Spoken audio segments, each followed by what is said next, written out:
Sister Claire Carter is a nun with the Japanese Buddhist order called Nipponzan Myohoji. Nipponzan Myohoji is an order that does peace pilgrimages and builds peace pagodas around the world. It was during a peace walk in Asia that Sister Claire began thinking about the violence in her own country, the United States, and she understood that violence to be related to racism and the institution of slavery. When she returned to the United States, she started working with her close friend and colleague, cultural activist and writer-director Ingrid Askew. Together, the two women planned no less than to retrace the journey of slavery back to Africa.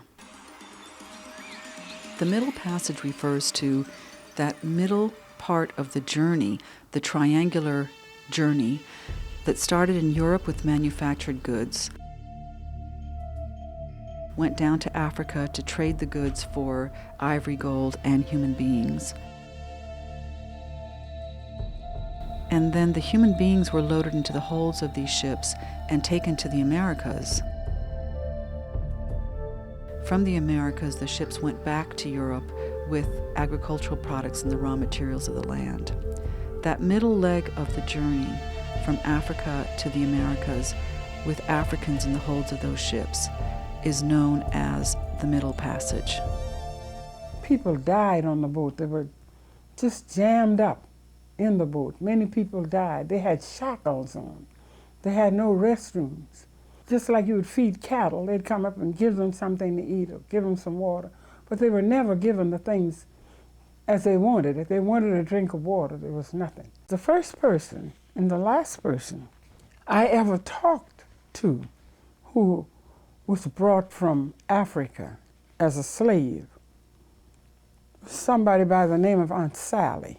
And while she was going down to this river at age 12, a man came up and kidnapped her and took her to the boat. She never saw her family again. One day, with Jelani, was playing in the forest.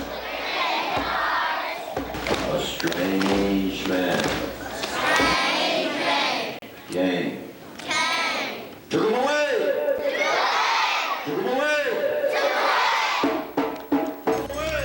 It began at the mouths of the rivers, from that northern point where the Senegal and the Gambia pour their troubled streams into the waters around Cape Verde, down the thousands of miles of coastline to the place where the mighty river Congo breaks out into the ocean. On these shores, near the mouths of these rivers, we first saw the ships. There was no way to know it then, but their crews of men and boys came from many ports and many paths to find the shores of Africa. They sailed from Amsterdam and Lisbon, from Nantes and La Rochelle, from Bristol and London. They came to us on brotherhood and John the Baptist, on justice and integrity, from Newport and Boston on ships with very strange names. They came to us on gift of God and liberty, and they came on the good ship Jesus. The last shipment of Africans from Ghana into the port of Charleston, South Carolina. You know, one of the most difficult things for me to answer is to have a young person ask me, why are these spikes on this collar? Or to have a 5-year-old look me in the face when I'm talking about the Middle Passage or how difficult life was for our ancestors on these plantations. And to have a 5-year-old look at me in the face and ask me, why did this happen to us? We have to explain to him that there was greed and money makes people do awful things to other people. I oftentimes ask them too, why do we sell drugs to each other? You know, money. Now this group took on the idea that they should retrace the steps of the Middle Passage to bring consciousness and for the spiritual awakening. The pilgrims, they don't have no money, they don't have no big resources that they getting their trip paid for. They stepped out on faith. And what they do is, when they go to cities, churches, synagogues, people of goodwill, people of good faith, house them, feed them, clothe them, embrace them, and send them on to the next spot. So it's really a mission of faith, a spiritual awakening, that people would take this kind of journey and then take it on faith. What got me about it was going to the places where people had been enslaved, going to the places where they had been sold, to really physically see those places and know those places. You know, we get a little bit in history and people talk about slavery and the cruelty that happens. We knew it happened in the South and some places in the North, but I never had any kind of physical relationship with those spaces and those places. And so that was the thing that caught me. I get to go to those places. I get to be in those spaces. I get to know them. And nobody can ever contest it for me, contest these facts, because I can say I've been there. So that was really important for me. I looked down the road and I saw this incredible procession. People coming down the street with the Pan-African Liberation flag, the Niponzan Myohoji banner, and this beautiful chant.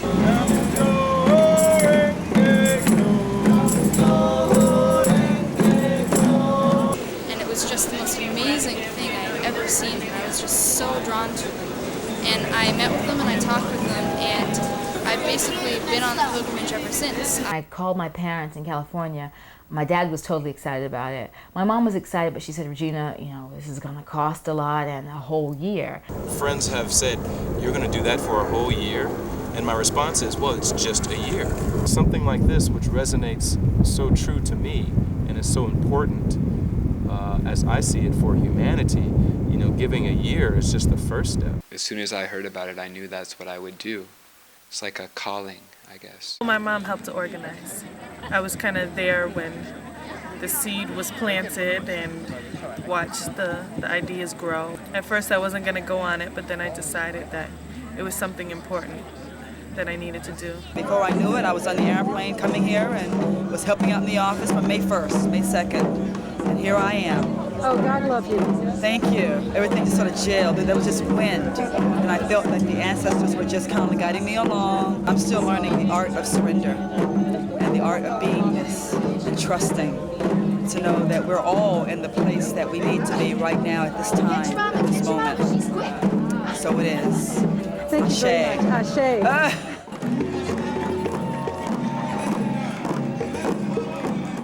We're getting a great response. There's always a handful of people who don't want to know about it. The majority of people have just been overwhelming with generosity.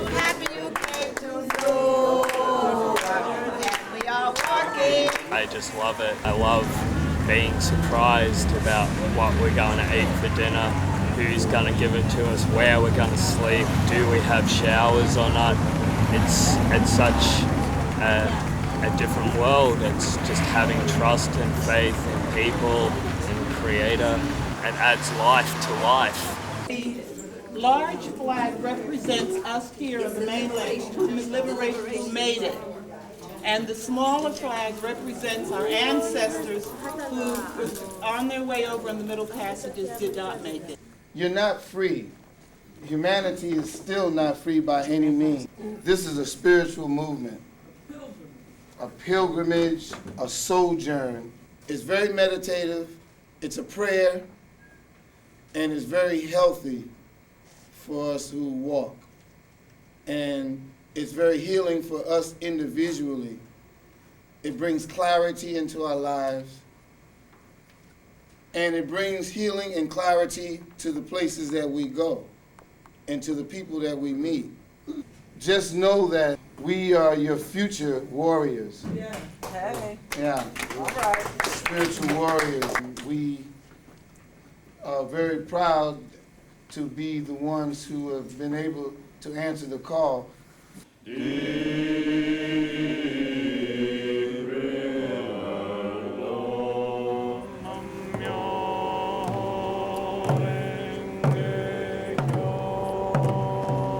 I'd heard the chant before. It actually helped me to walk longer without feeling any fatigue because I was focused on the chant. It helped me focus on the prayer. but my prayer was still in English and kind of using the words my grandma used.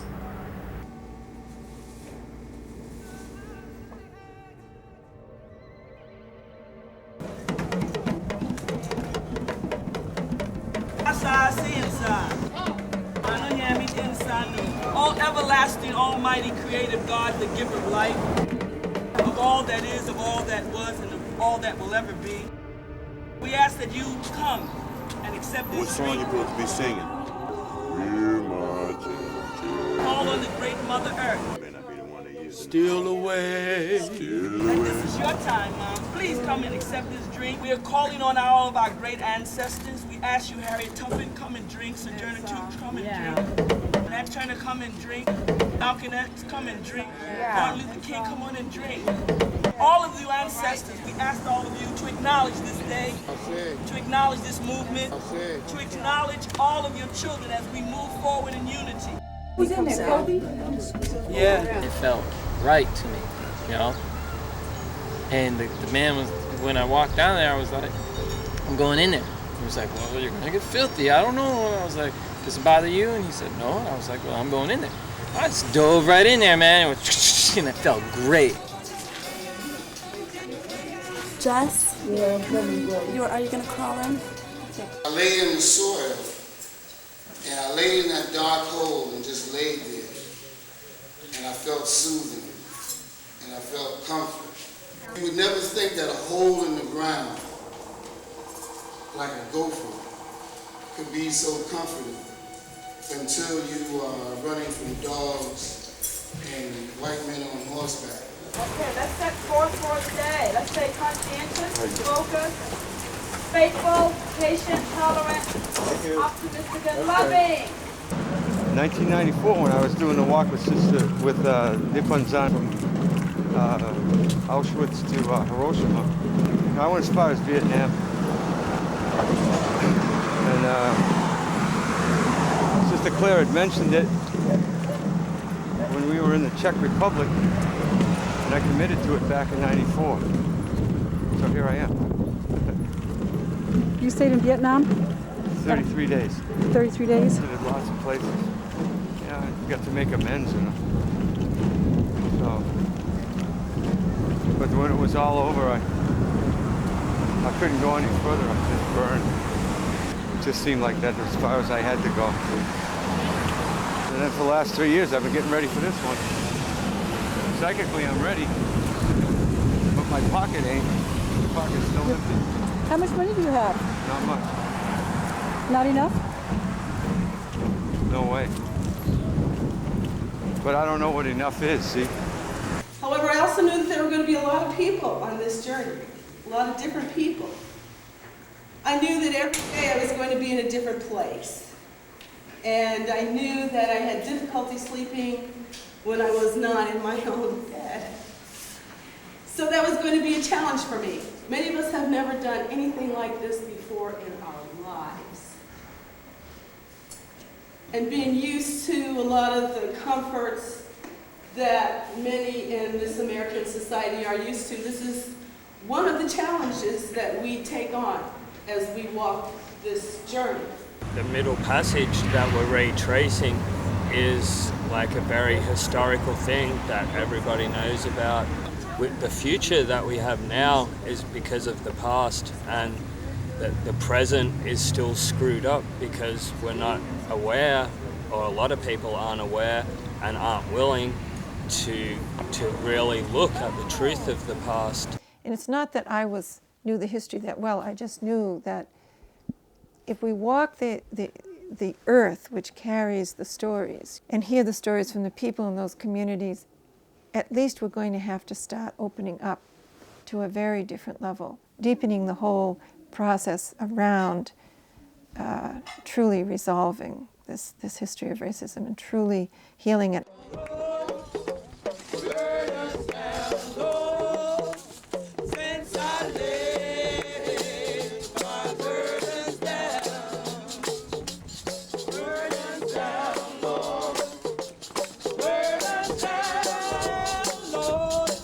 For me, difficult to understand like racism. You know, I haven't had like experience of racism in Japan. I have learned about this country on this walk. We're a community on the road. You know, we're a family, a tribe on the road.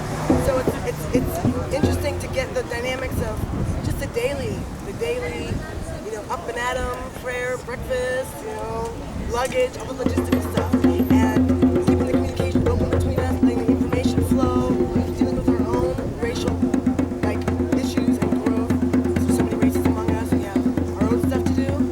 So it's difficult, but it's really it's good work. We're here. We brought the word.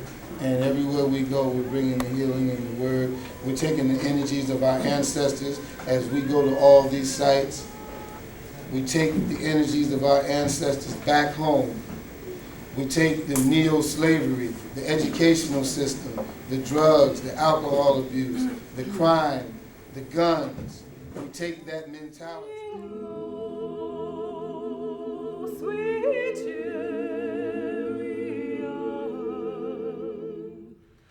Coming for to carry me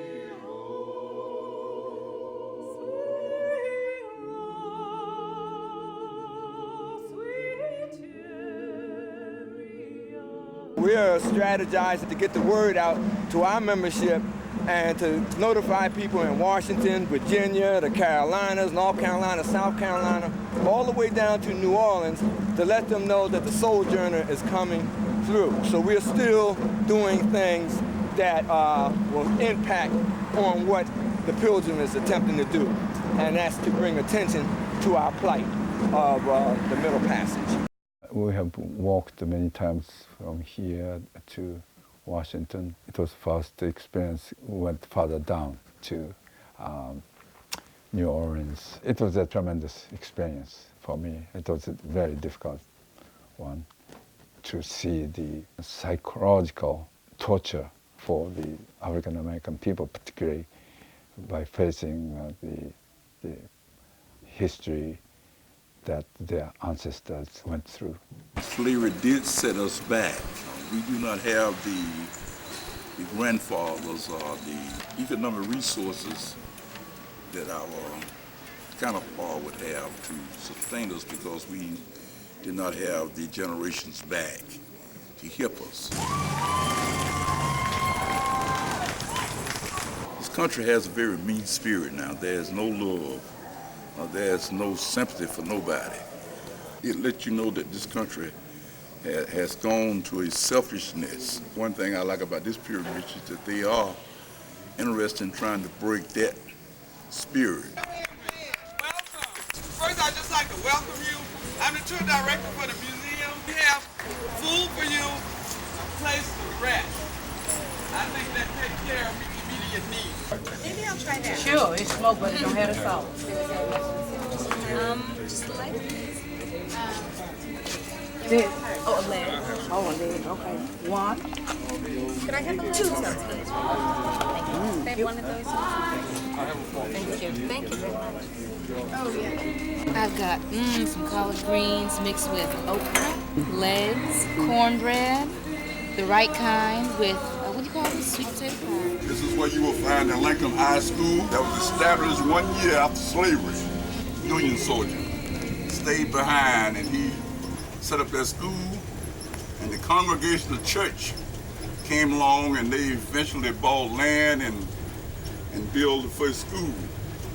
It was burned down several times. Everything goes through a struggle here. We are very proud of our educational heritage in this county. The students themselves physically built that building. It was built with their hands. The principal taught them to lay brick. Miss Phillips, a lady, she went to Tuskegee Institute and learned the masonry trade. There are more people with roots in this county with PhD degrees than there is in the whole state of South Carolina. Now, releasing the spirits, we also pray for the souls of the slaves who work here and also pray for the oppressors and release their spirits and let them rest also. You said they shackled their slaves down in the cellar at night after they would work in the daytime. And some of the people that actually worked here went down in the cellar and they saw these shackles. Things, first of all, I am Native American, and I am from the East Coast, the very furthest east you can get, out on Cape Cod in Massachusetts. And we did witness the coming of African people and conditions. And that conditions in the report and the oral tradition of those conditions in which African people have lived in this country is one of the reasons why I walk. I came from Japan to participate in this pilgrimage. I was a businessman in Japan, but I quit my job to participate in this pilgrimage because reading the report about this pilgrimage, I felt that this pilgrimage is very important pilgrimage. So entering into new century, 21st century, we must apologize for the mistake of history. It's wonderful craftsmanship. This place is gorgeous on the inside. Now, wouldn't I be proud to tell my grandbaby that her ancestors built that? You see the bricks on the porch? Made right in the backyard. Everything was built by my people, and you never brought it up. So one of the people in the tour did. They said, you don't mention the slave. She said, we wouldn't want to offend anybody. I said, excuse me, you offended me when you brought me from Africa. How can you offend me telling me about my history? You're going to leave me out of something that I obviously did a good job. Don't you think that's wonderfully done? We need to understand that we didn't come from slaves. We came from a wonderful continent that was very rich in culture. We come from a people that built pyramids, were casting bronze, that had very scientific systems of growing things. When we are told that we come from ignorant, stupid people, we have to look at that. We have to look at it because look at the place that we are now, and the country that we are now, and think about who built it. But the victory was that we freed ourselves along with others, and now we are making progress back to our ascension of our rightful place in humanity. We have to be careful about how we think about our ancestors, because if we only think about them in bondage or as bonded beings, we do them a disservice. The bondage is not their essence. The capture is not their essence. Their essence is free spirits. That's what they are.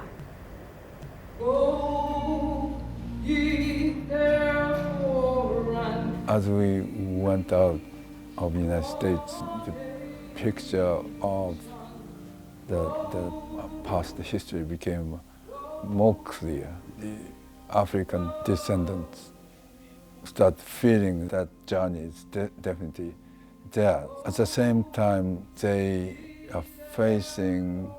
are realizing that they are carrying a lot hate between themselves, sort of internalized racism between themselves because of the history. And that was a very, very hard thing for them to deal. We witnessed that hard process to come together. Our children don't know all this silly stuff we have internalized in us.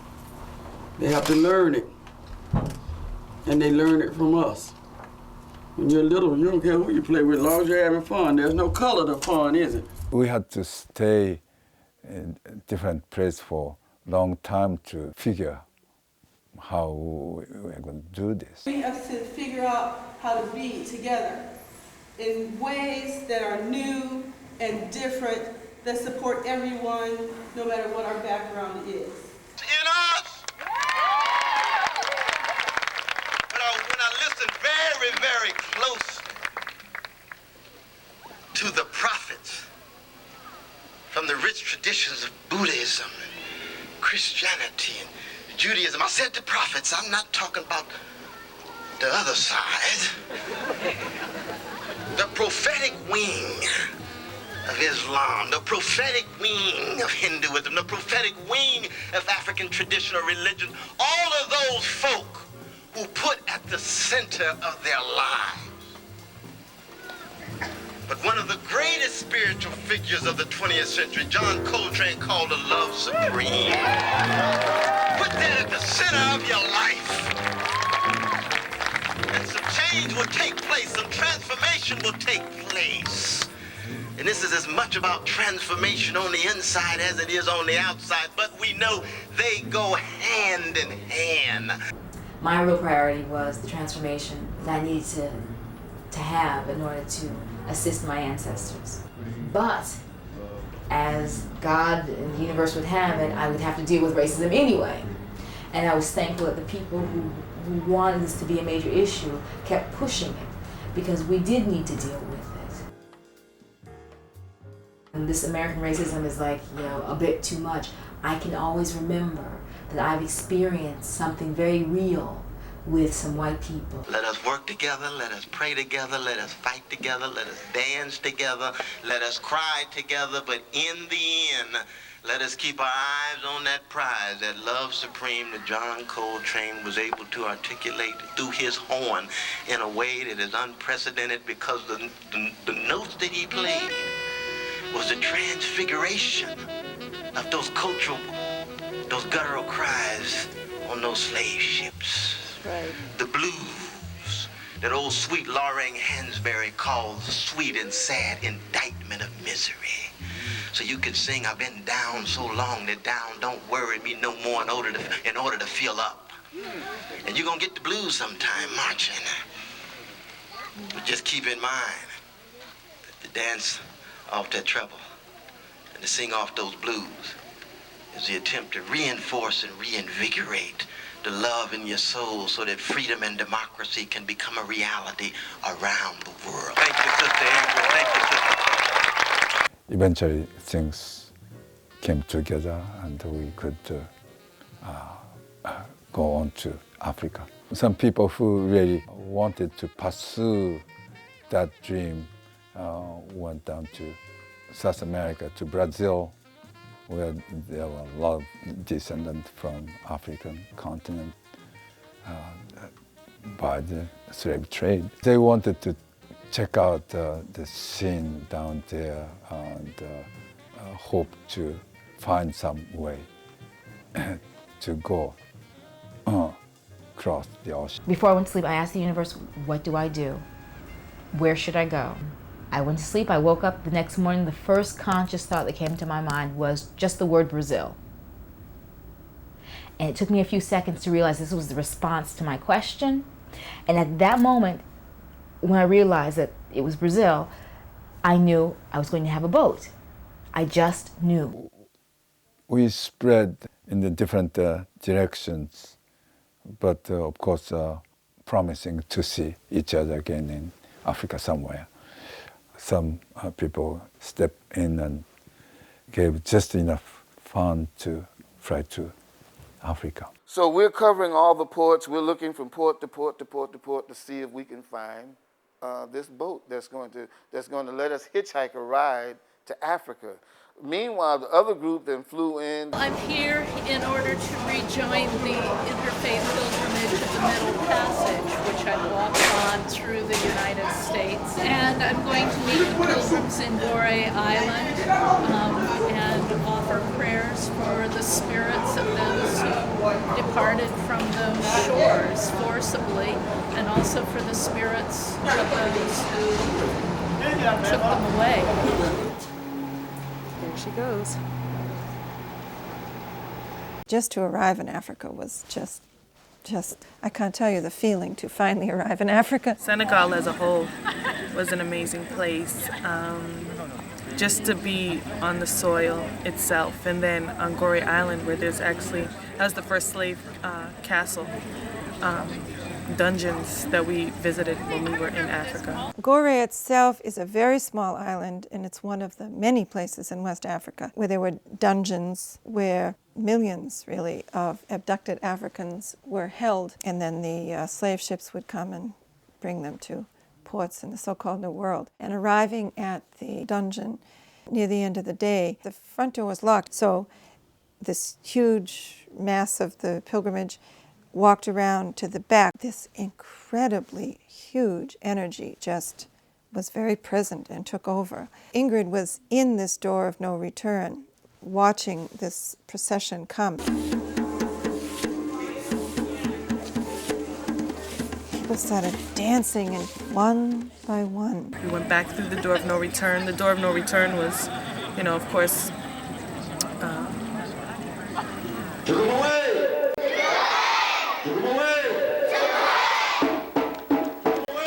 When the walk had gone through the United States, Myrna and Tim had made it their special work to quietly ask the people, do you know the names of any of your ancestors? They brought those names back to the motherland. And then Ingrid just said, is there anything else, finally, after many things, many prayers, many things, anything else anyone wants to say? And at that exact minute, the lights on the whole island went out. They had a grand welcoming in Dakar, Senegal. They went back through the door of no return. And meanwhile, we're still looking for a boat, and all hope is almost lost. Just to be in those dungeons and to see the signs that show where they held the women and where they held the men and where they held the children, that's where I really got emotional, because it's these cells, 10 by 10, where they stuffed, over 50 people, human beings, and then to bring them through that door and onto ships, and they would never, ever, ever see their home again, was something that I really had to digest, and it was very hard for me. But now I can smile, because I come from people who survived such conditions, and it's kind of like a bittersweet pride, but pride nonetheless.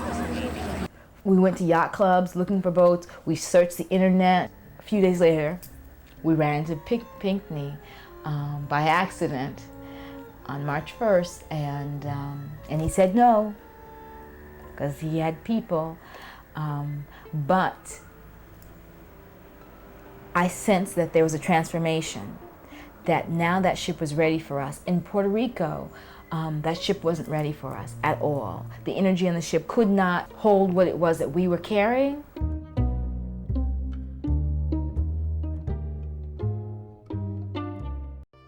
It's not just the middle passage. The legacy most strongly affecting Africa today is the colonialism happened after slavery. Africa is basically the continent of abundance.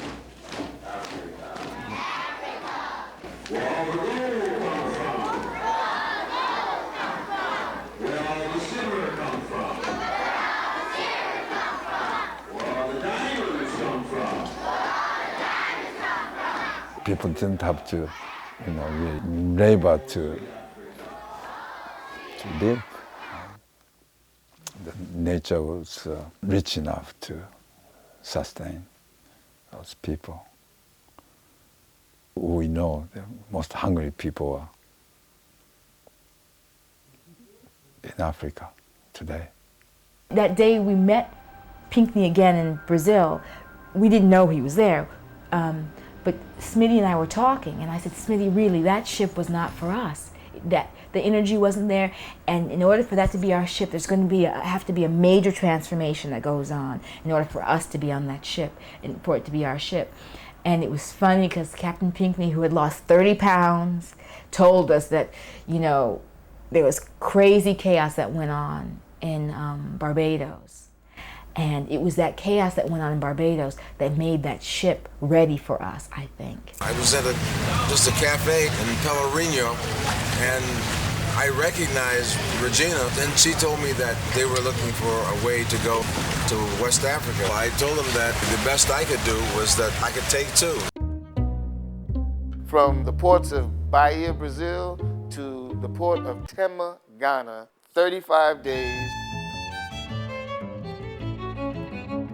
We stopped at the equator. Regina and I did a ceremony. Captain Bill Pickney was the elder of that ceremony.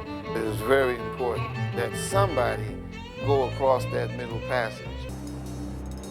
To the people throughout the United States who prayed for that boat, each and every person, each and every phone call, each and every email, each and every discussion, each and every meeting helped that boat to manifest.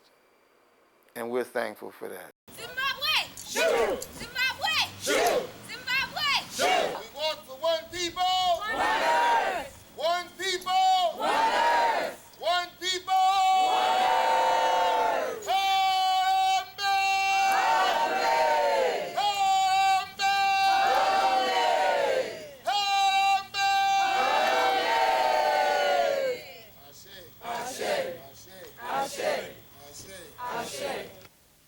And then, of course, Smitty and Regina joined us in Benin.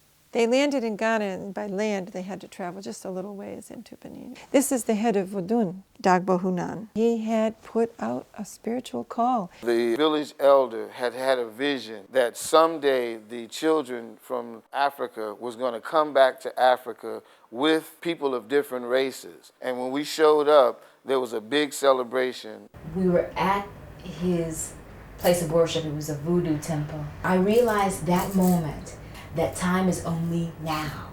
Because what I realized when he was talking to us about his prayer, the taking of ancestors and their prayers for returning home, his prayer, and then our being there was happening simultaneously, was happening right then. It became crystal clear to me when he spoke, and tears came to my eyes, that there's only now.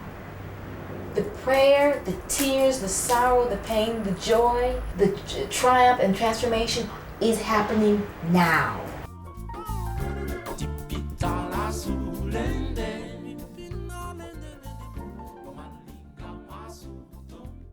Over my head, I hear angels in the air. Over my head, I hear angels in the air. Walk with me, Lord, come on and walk with me. Just walk with me, Lord. Walk with me, Lord, come on and walk with me. Just walk with me, Lord.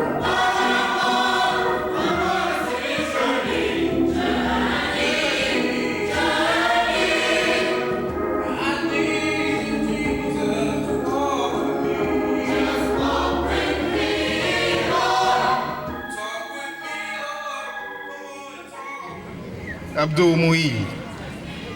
Greetings, assalamu alaikum. Isn't this great? Give it up for the pilgrims one more time, please, please.